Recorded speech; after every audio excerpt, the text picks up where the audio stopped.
I guess recycling, the two places that the public are most familiar with it is either when they buy their bottles and cans at the store and they pay the California Redemption value, the CRV, as they're walking out, or when they're separating at home and putting it in the barrels on the curbside and sending it to be recycled.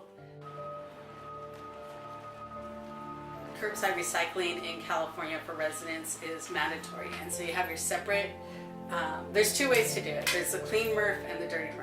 At Allen Company, we run a clean MRF, which means that we require your recyclables to be separated into a separate can, which is usually your blue can at the curb. You generally have the black can for trash, the blue can for recyclables, and the green can for green waste. We don't handle green waste or trash here at Allen Company. We only do curbside recycling. So, what your curbside recycling, it comes to our plant. It's picked up by a trash hauler in a separate container and then brought to us.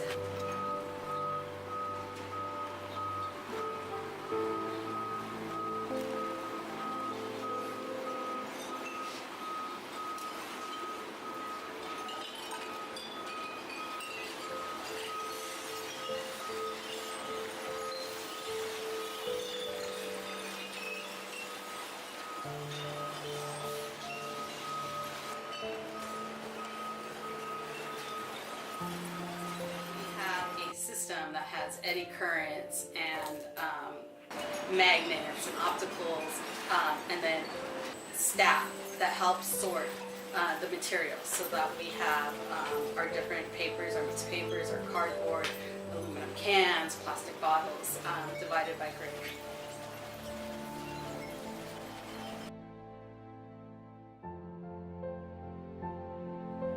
For recyclable materials to be recyclable, they need to be segregated by the type of grade they are. So paper needs to be with paper, cardboard needs to be with cardboard, and that's the only way that there's value in that material. So we work very hard to segregate those materials.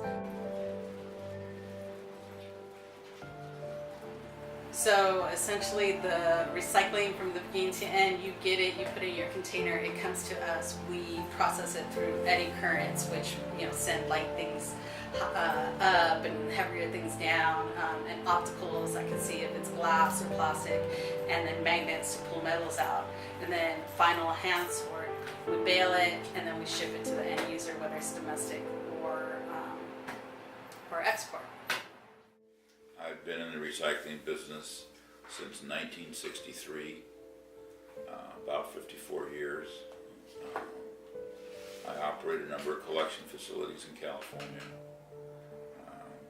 We ship roughly 90,000 tons a month of material off the coast and to domestic consumers in California and points east. We are probably the largest independent scrap dealer in the western United States. Let's discuss China a little bit. It's the largest consumer from the United States of exported raw material for reprocessing, and that includes paper, metal scrap, and plastic scrap. It's also the largest country population-wise with 1.3 billion people. It is surprisingly efficient, and the government is in absolute control. And they have put up a doctrine that they're going to have an environmental fence, and only the cleanest of the clean raw material will be going in there as a product to be used to remake into paper or remake into plastic again, or remake into metal again, both ferrous and non-ferrous. They're Zorba is a grade that we have when we shred cars, Z-O-R-B-A, and it's the aluminum that's captured when a car is shredded and taken away from the steel and all the other contaminants, and it's about 5% other. The Chinese have banned it. They don't want it because it has 5% trash in it. So even though in the process that just burns off, they don't want to burn off. They don't want the pollution from the burn off, okay? And they don't want the residue to get disposed of after they're done with the burn off. So they're not gonna take that grade anymore. That was a big business in Hong Kong and in southern China, huge business. Probably 25 containers a day, maybe 50 containers a day, which is 1,000 tons a day. Okay.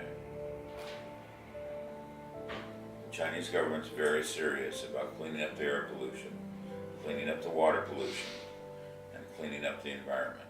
And I think they'll get it done. So we'll see.